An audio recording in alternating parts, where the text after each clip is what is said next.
통계에 따르면 2023년 기준 척추관 협착증으로 병원을 찾은 환자가 182만 명을 넘는다고 합니다. 고령화가 심각해지면서 노인성 질환인 척추관 협착증으로 병원을 찾는 사람이 늘고 있다는 뜻인데요. 오늘 관리법에 대해서 좀 알아봐야겠죠. 한방 재활의학과 전문의 최우성 원장과 함께 알아보겠습니다. 어서 오십시오. 네, 안녕하세요. 네, 아무래도 이제 척추나 허리에 발생하는 질환하면 허리 디스크 생각하기 마련인데 척추관 협착증도 많이 발생한다면서요? 네, 맞습니다. 네. 제 병원으로 오시는 분들을 보면 예전에는 단순하게 그냥 디스크로 인한 질환들이 거의 대부분이었다라고 보면 네. 최근 들어서 우리 삶들이 훨씬 더 현대화가 되고 앉아있는 시간들이 늘어나고 여러 가지 운동은 부족하고 이런 것들이 겹쳐지면서 척추관 협착증 환자가 급속도로 늘어나고 있는 것들이 사실입니다. 네. 척추관 협착증이라고 하면 결국 척추 주변에 있는 여러 가지 구조물들의 퇴행화가 진행이 되고 그 사이에 있는 척수라는 다리 쪽으로 내려가는 신경이 뭔가 문제가 생겼을 때 척추관 협착증이라고 얘기를 하거든요. 제가 그림을 하나 준비를 했는데 이 부분들 보면서 다시 한번 설명을 드리고자 합니다. 자, 지금 왼쪽 편이 정상적인 디스크와 그다음에 척추관이라고 보시면 될 것 같아요. 자, 앞에 있는 이 하얀색 덩어리가 몸 배 쪽에 있는 디스크고요. 그다음에 까만색 안쪽에 있는 이 신경이 척수라고 해서 우리 하체 쪽으로 내려가는 신경이라고 보시면 되겠습니다. 자, 지금 좌측의 정상적인 척추관에서는 신경의 위치가 이 정도 위치를 확인을 할 수가 있는데 네. 오른쪽 같은 경우에는 앞에서 빨간색의 디스크가 튀어나오고 그다음 뒤쪽에 뼈도 자라나고 인대도 부풀어 오르면서 신경이 끼인 것들을 볼 수가 있을 거예요. 자, 이렇게 되면 이 신경이 아까 다리 쪽으로 타고 내려간다라고 말씀을 드렸었는데 다리 쪽으로 저리거나 아프거나 당기거나 허리 쪽에 통증을 나타내는 등의 척추관 협착증의 여러 가지 증상들이 가지고 오게 됩니다. 네, 이 척추관이 좁아지면서 발생하는 질환이라고 하셨는데 이 척추관이 좁아지는 이유가 따로 있는 건가요? 네, 선천적으로 좁게 태어나는 사람도 있어요. 이제 체형에 따라서 아니면 체질에 따라서 이런 부분들이 문제가 될 수도 있는데 거의 대부분의 경우는 후천적인 부분들이라고 보셔야 될 것 같아요. 아까 제가 잠깐 설명드렸던 것처럼 우리 삶이 보다 현대화, 좋은 쪽으로 봤을 때는 현대화죠. 현대화가 되면서 활동량이 줄어들게 되고 뭐 여러 가지 퇴행성의 병변들을 가지고 올 수도 있을 거고 근육이 약해지고 근육이 약해진 만큼의 인대가 과부하가 걸리거나 아니면 앞쪽에서 디스크가 튀어나왔는데 이 부분들이 제대로 치료가 되지 않았을 때 이럴 때 여러 가지 부분들이 겹치면서 척수관이 좁아지게 되는 결과를 가지고 오게 되는 겁니다. 네, 후천적인 이유에 대해서 말씀을 해주셨는데, 근데 이제 나이가 든다고 다 허리가 아픈 것은 아니라는 거 우리 시청자 여러분들도 잘 알고 계실 겁니다. 이렇게 개인차가 나는 이유가 뭘까요? 네, 좋은 지적을 네. 해주셨어요. 어떤 사람들은 나이가 들어감에도 불구하고 척추가 튼튼하게 잘 뛰어다니시는 분들도 있고요. 어떤 사람들은 뭐 30대, 40대인데도 MRI를 찍어보니까 척추관 협착증이라는 진단을 받으시는 분들도 있을 거예요. 자, 이건 선천적으로 타고나는 부분들이 분명히 있기는 합니다. 근데 그것보다 더 중요한 것들은 결국 내가 평소 때 허리 근력을 얼마만큼 잘 유지를 해주는지 네. 허리 근력이 약하면 그만큼의 부하를 뼈나 아니면 디스크나 아니면 척추 주변에 있는 인대들이 받아야 되기 때문에 그만큼 퇴행이 빨라지게 되는 거거든요. 운동 부족에 대한 부분들일 수도 있고요. 아니면 생활 습관에 대한 문제일 수도 있고 그리고 영양 상태 여러 가지 요인들이 작용을 한다라고 보셔야 될 것 같습니다. 네. 그런데 이 척추관 협착증이 허리 디스크와 동반되는 경우가 굉장히 많다라고 하더라고요. 네, 맞아요. 아까 말씀 잠깐 드렸던 것처럼 최근에는 30대, 40대의 환자분들한테서도 척추관 협착증의 발생 빈도가 훨씬 더 높아지고 있다고 말씀을 드렸었죠. 대부분의 경우는 척추관 협착증이 단독으로 오는 경우는 거의 없습니다. 네. 대부분의 경우 허리 디스크를 같이 동반을 하거나 아니면 한 번에서 한 두 번 정도 우리가 허리를 삐끗하거나 아니면 허리 디스크를 경험을 하고 나서 이때 치료가 잘 되고 후유증이 되지 않게 재활 운동을 열심히 해주셨으면 괜찮겠지만 제대로 치료를 하는 경우가 잘 없죠. 그리고 재활 운동을 또 열심히 하지 않기 때문에 결국 이렇게 쌓였던 부분들이 디스크와 그리고 협착증을 같이 가지고 병원에 오시는 경우들이 대부분입니다. 네, 정말 걱정이 크실 것 같습니다. 이제 척추관 협착증 환자가 10년 새 8배 가까이 증가했다고 하는데요. 그만큼 궁금증도 많으실 겁니다. 환자의 궁금증 영상으로 확인해 보시죠.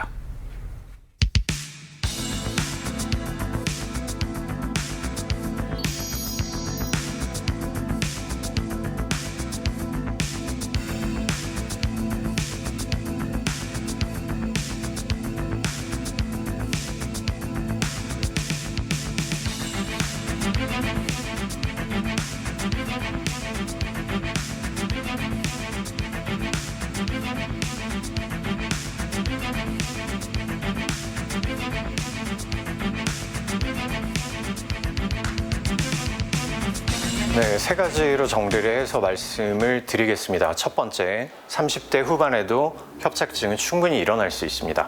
자, 일반적인 환자분들이 협착증 같은 경우에는 60대, 70대에 퇴행성이 많이 증가를 한 나이에서 나타나는 게 아닌가라고 생각을 하시는데, 사실상 협착증이라 함은 내 몸이 얼마만큼 평소 때 건강했는지, 그리고 디스크 쪽이나 아니면 주변에 있는 인대, 근육, 힘줄 이런 부분들이 얼마만큼 건강하게 유지가 됐는지, 여기에 따라서 증상들이 나타날 수 있고 나타나지 않고 이런 것들을 얘기를 할 수가 있기 때문에 젊은 나이에서도 저희는 병원에서 협착증 환자들을 충분히 볼 수 있다고 생각을 합니다. 자, 두 번째는 인터넷에서 이런 얘기들이 많이 있을 거예요. 협착증 같은 경우에는 허리를 방금처럼 뒤로 젖힐 때 통증이 더 많이 심해지고 굽힐 때는 좀 나아진다.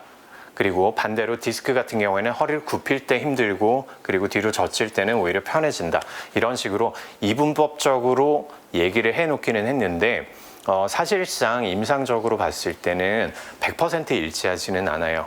이게 내 신경이 지금 얼마만큼 눌려 있는지, 디스크가 어느 쪽으로 튀어나갔는지, 그리고 관절의 위치는 어떠한지, 이 부분들에 따라서 협착증인 경우에도 방금 말씀하셨던 것처럼 뒤로 젖힐 때 통증이 있을 수도 있고요. 아니면 오히려 굽힐 때 통증이 좀 더 심해지기도 합니다. 그리고 디스크 같은 경우에도 뒤로 젖힐 때 오히려 힘들다라고 말씀하시는 분들도 훨씬 더 많거든요. 그래서 허리를 굽힐 때 통증이 있으면 디스크다. 그리고 뒤로 젖힐 때 통증이 있다. 그렇다면 협착증이다. 꼭 그렇게 단순하게 생각할 수는 없다는 것들을 먼저 말씀을 드려야 되겠습니다.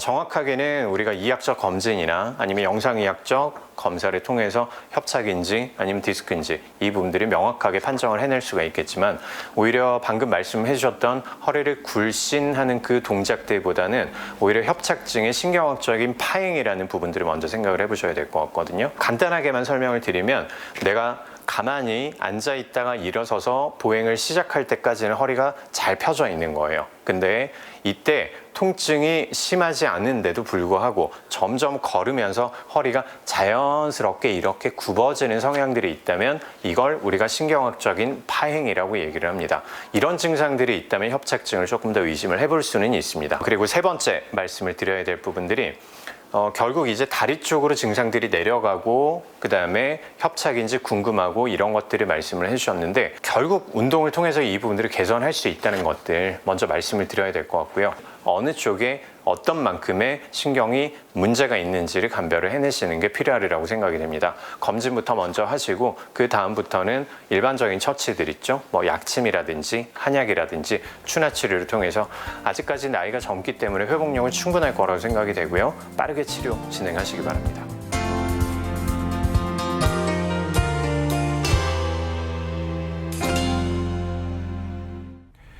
화면으로 환자의 궁금증 만나보셨습니다. 사실 허리와 다리의 통증은 워낙 자주 발생하고 또 중년 이후에 증상들이 나타나기 때문에 정확한 진단이 필요할 텐데요. 척추관 협착증의 증상에는 어떤 것들이 있을까요? 네, 제가 방금 영상에서도 잠깐 설명을 드렸지만 네네. 표로 정리를 한번 해봤거든요. 네. 이걸 보고 같이 한번 우리가 알아보도록 하겠습니다. 자, 척추관 협착증이랑 허리 디스크 같은 경우에는 허리 쪽의 통증과 그리고 다리 쪽의 통증을 주로 하기 때문에 서로 증상이 겹치는 경우가 많아요. 그리고 아까 영상에서 제가 말씀드렸던 것처럼 허리를 굽힐 때 힘들고 그다음에 허리를 펼 때 힘들고, 이것만 가지고는 허리 디스크인지 아니면 척추관 협착증인지 알 수는 없다라고 말씀을 드렸죠. 자, 기본적으로 척추관 협착증 같은 경우에는 뒤로 젖히는 게 힘들고 앞으로 굽힐 때 통증이 있고, 허리 디스크 같은 경우에는 허리를 굽힐 때 힘들고 펼 때는 오히려 나아진다라고 얘기들을 하게 되는데, 자, 이 부분들은 임상에서 봤을 때 100% 일치한다고 볼 수가 없고, 사실상 더 중요한 거는 척추관 협착증 같은 경우에는 앉았다가 일어설 때 이때 통증이 나타나는 것들이 아니라 걸으면 걸을수록 허리가 점점 구부정하게 변하는 이 특징적인 증상들이 있어요. 네. 이런 것들이 있다면 척추관 협착증을 의심을 해볼 수 있고, 협착증 같은 경우에는 바로 누운 상태에서 다리를 들어 올리는 것들이 문제가 없고, 디스크는 다리를 들어 올릴 때 허리 쪽이나 아니면 다리 쪽이 당기거나 저린 느낌이 같이 나타난다라고 말씀들을 하십니다. 사실 이 세 번째가 가장 중요하다고 봐야 될 것 같은데, 척추관 협착증의 초기에 나타나는 증상들이 환자분들이 공통적으로 말씀을 하시는 것들이 피가 통하지 않는 것 같다. 약간 저린 것 같다, 잘 뭉친다, 자다가 쥐가 난다, 감각이 좀 떨어지는 것 같다, 이런 식의 초기 증상들을 놓치는 경우들이 정말 많아요. 네. 자, 이런 증상들이 있을 때 병원으로 내원을 하셔서 내 허리 상태가 어떤지 꼭 한번 점검을 해보셔야 될 것 같습니다. 네. 네. 또 이제 치료에 대해서 궁금한 점도 많으실 것 같은데 특히 고령에 발생하다 보니까 치료 과정이 좀 힘들진 않을까 걱정이신 분들도 많을 것 같아요. 그렇죠. 아무래도 고령이 되면 뭐 간이나 신장 쪽이나 당이나 뭐 혈압이나 이런 기저 질환들을 가지고 오는 경우도 많고요. 그다음에 체력도 어느 정도 받쳐주지 못하는 경우가 많기 때문에 걱정이 많으실 텐데요. 한방 치료의 장점이라면 척추를 그리고 근육을, 인대를, 힘줄을 강화시킬 수 있는 치료법들이 있다는 거예요. 네. 그래서 이런 치료들을 통해서 충분히 치료가 가능하니까 너무 걱정 안 하셔도 될 것 같습니다. 네, 그리고 치료한 후에도 재활도 중요할 텐데 재활 방법에는 어떤 게 있습니까? 네, 가장 중요한 부분들은 결국 내가 얼마만큼 척추 주변의 근육들을 강화를 시키는지, 이 부분들이 가장 중요하거든요. 그래서 보통 환자분들한테 말씀을 드리면 집에서 스트레칭을 합니다. 네. 그리고 밖에 나가서 걸어요. 이런 식으로 말씀들을 하시는데 우리가 생각하는 재활 치료라는 부분들은 이 정도가 아니에요. 방금 말씀하셨던 걷거나 스트레칭을 하는 것들은 뭐 수술이나 아니면 급성기의 통증이 나타났을 때 그때 시작하는 단계를 말씀을 드리는 거고 저희가 필요로 하는 부분들은 이따만큼이 필요한 거죠. 어떤 걸까요? 근력을 강화시키거나 숨이 차거나 아니면 지금같이 날씨가 좀 많이 더울 때는 밖에 나가서 땀을 흘릴 정도의 운동을 해주시는 것들이 그 정도의 강도가 필요한 거예요.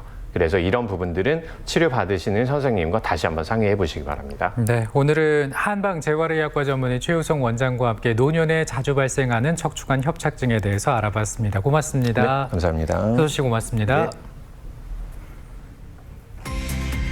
하루 한 개만으로도 각종 미네랄과 비타민 섭취 권장량이 충족된다는 달걀인데요. 포만감을 높이고 에너지를 끌어올리죠. 그리고 체중 감량에도 도움이 된다는 연구 결과도 나와 있습니다. 오늘 아침 달걀로 시작해 보시면 어떨까 싶네요.